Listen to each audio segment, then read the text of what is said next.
Psst, check this out. Hey there, welcome to another episode of the Backchannel. In today's episode, I want to talk about creating the right narratives and the goal of simplicity.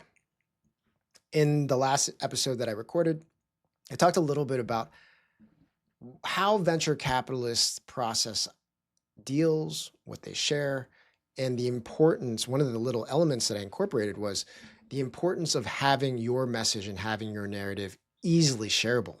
The only way you get to an easily shareable description of your company and your narrative is if you're able to get to an amazing amount of simplicity.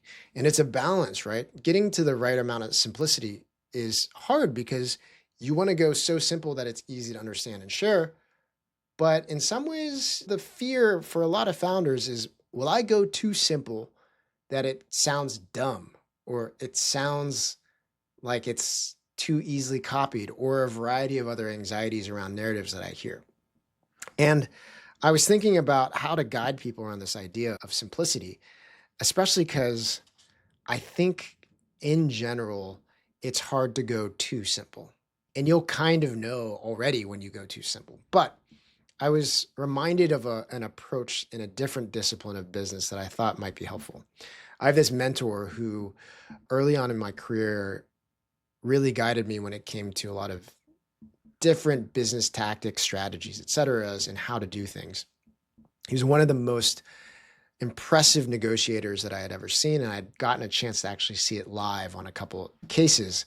He operated with incredible effectiveness.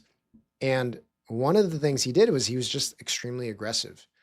He would take negotiations to a level that kind of made me uncomfortable. And I would always ask him, well, like, how do you know if you go too far? Like, if you're good, you might go too far. You might actually push too hard, in which case they would walk away. You would have pushed too hard. You would have been too aggressive.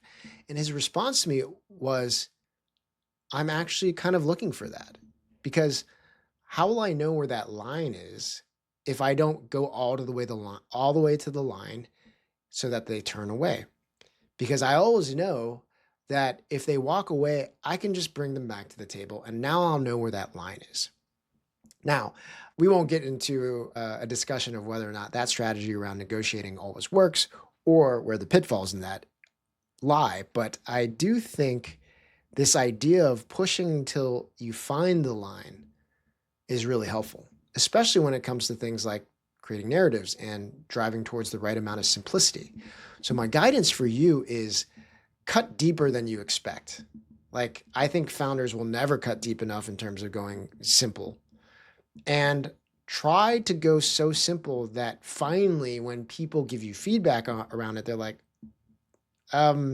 this doesn't feel like a real company, or this feels too simple, or this feels too easy, or this feels too dumb. If you go that far, then guess what? You always have the opportunity to bring it back to an additional level of complexity. I think the hard thing to do is staying at very, very, very, very, very complex, and then gradually cut away. And then you kind of never know if you're cutting far enough, right? So another approach is to go overly simple. Try to go really far and know that when you finally get the feedback of like, maybe you've gone too simple, then it's time to sort of layer in additional levels of detail and complexity. All right. So try this idea, maybe also in negotiations, but certainly for working on your narrative, cut deeper, find the line of simplicity, and then bring it back. The founders I see that do best in company building and fundraising have a secret weapon. Their secret weapon is a community of people, of experts, of peers in the startup industry that they can ask for help from at any time, guide them through processes like fundraising.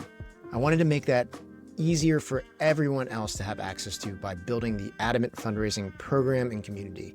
This gives you access to 75 different training videos around the fundraising process to give you that expert starting point around how to actually execute fundraising, and then access to a community where we host live pitch deck teardowns and office hours every week to make sure that you can ask the minute questions on how your deck should be better, how you should reform your strategy, how you should answer investors who are reaching out to you that you don't know how to answer.